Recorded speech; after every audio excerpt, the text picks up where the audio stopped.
Welcome back, Newton Nation. This is my second home. We're just going to take you through a few things that I do in a general, an average day for me. My profession being a real estate broker, 306 real estate brokerage. And then from an investment perspective, my current project that I'm working on is a developer, the mall where my office is, where we are right now. We just set up an appointment to show a property, industrial property, so if there's time and it works out, then I might be able to tag along for that. So I hope you guys enjoy, and hopefully there's maybe something exciting will happen. This is all you'll get for the day in life of Trevor Koot.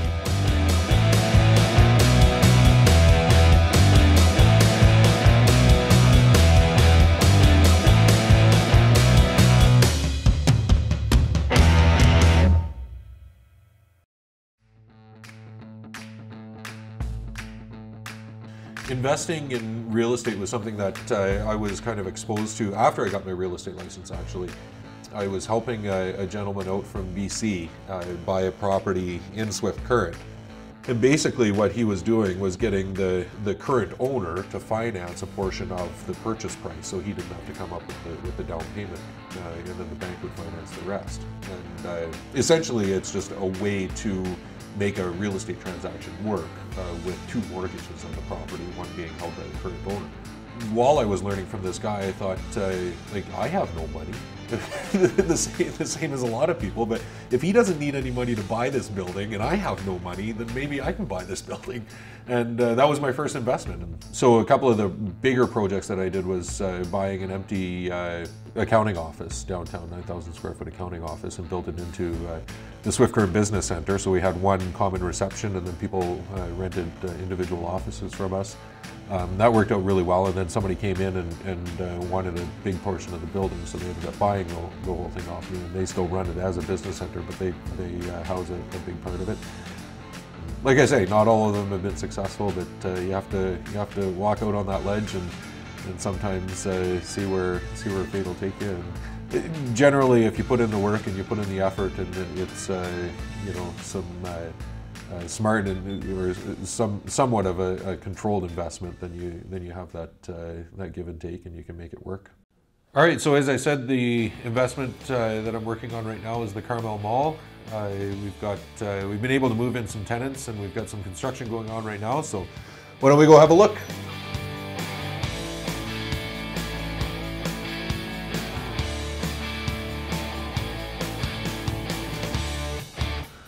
So this is the main mall area.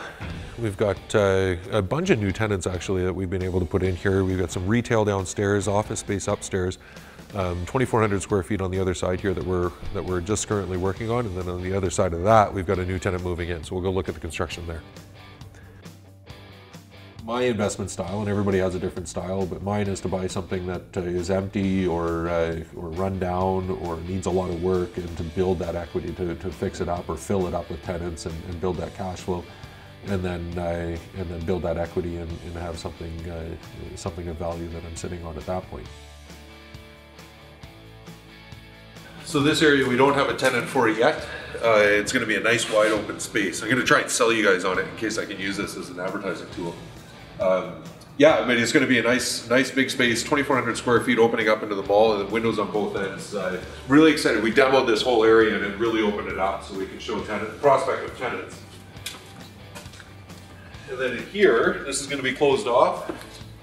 And those that have kind of followed me on some of these videos and have watched some of the previous ones, you're familiar with this space. We've gone from knocking down walls to, I think one of the previous videos was opened up a little bit more, and now we've actually leased the space. And I honestly think it was because we knocked down all those walls and kind of opened it up. They had a vision for it, and now we're putting up some walls after taking some down.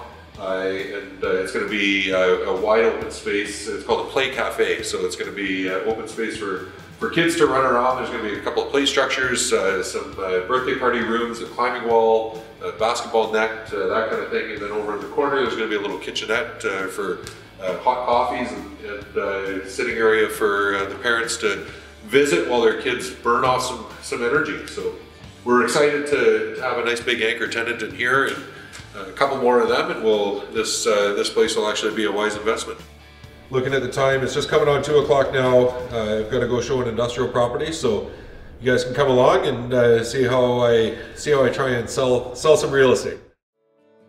I've always been entrepreneurial. I tried to pave my own way. Tried to be self-sufficient, and I think some of that is just a personality trait. It's just what's ingrained in us, and the same goes for athletics. I mean, some people are driven to succeed in athletics, and some are not. So the two definitely work together for my success in both industries.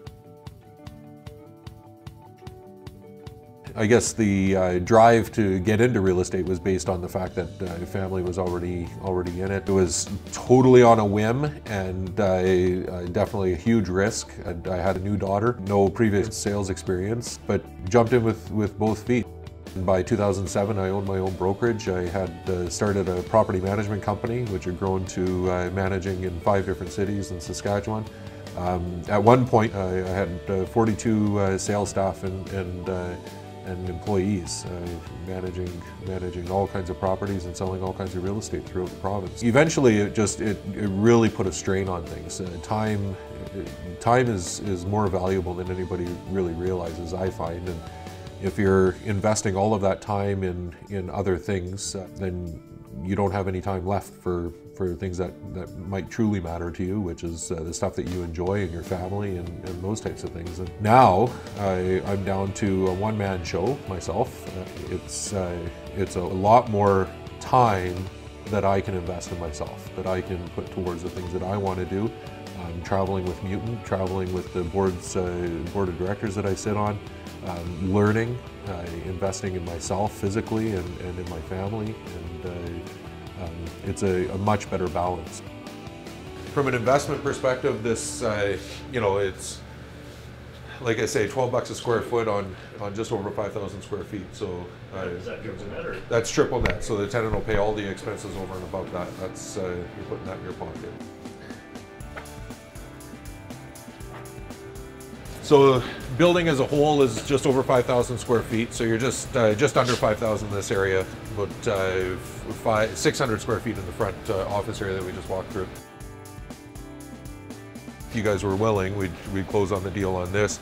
Probably leave a little bit of a timeline for closing, just to give you guys an opportunity, and then I can hit the streets and try and find you a tenant. To ideally close on a lease before you close on the property, and then you've got the tenant as soon as you close. The cash flow starts right away. Absolutely, okay. Yeah, work with you on that. Awesome. Yeah, I'll send you those comparables too that we were talking about earlier, just to give you an idea of where that value comes in. And keep in touch. Drop me an email if you have any questions. From a market perspective, it should make sense. So, okay. All right. Thanks for your time, guys. Thanks. Yeah, no problem. I'll give you my card and be in touch. All right. Thanks, guys. Very few times in my career on the real estate side have I walked away from especially a first meeting with a client, and known that this was going to result in a closing or not. There's lots of follow-up. We'll go back and forth several times about numbers, about how to, if they get to the point of looking at an offer, how to frame that and what would be the best avenue for them in that respect. But also bigger picture, what the market looks like, what the future looks like for investments in this area of Canada and of Saskatchewan, and even compared to other areas, like if there's better value for them somewhere else based on their investment style. And everybody's got a different style, and it's a matter of finding that product that's gonna fit within that. I've always said I don't want bodybuilding to take over my life, but then my gym time is always worked into my schedule. So I know that I'm going to the gym, and if somebody, that's the time that they can meet, unless it's something that absolutely can't wait. Typically, if you say you have an appointment, they don't need to know it's at the gym. But if you already have an appointment booked and you just book something some other time, something that works for both of you, then that usually comes into play at some point during the day as well. So you've seen a typical day for me. The real estate side, meeting with some clients, and hopefully making a deal. But as busy as any day is, of course, I make time for the gym. What I really love, what my family really loves. It's a lifestyle for us. So trying to find the time, with clients and with everybody. People generally understand and have an appreciation for the fact that this is the other side of my life. But also with the support of that Jill and Abby give me, and the support of other family and friends, and of course you, Mutant Nation, and Mutant itself. It makes it easy to invest this time and to make it a big part of my day, because I love it. I love the what it does for me personally, being in the gym. But I also love all of this, the aspect of being out there and showing you guys the balance and this side of the lifestyle. So I'm glad you could join me today. I hope it was as thrilling for you guys as it was for me. And we'll see you down the road in some more videos.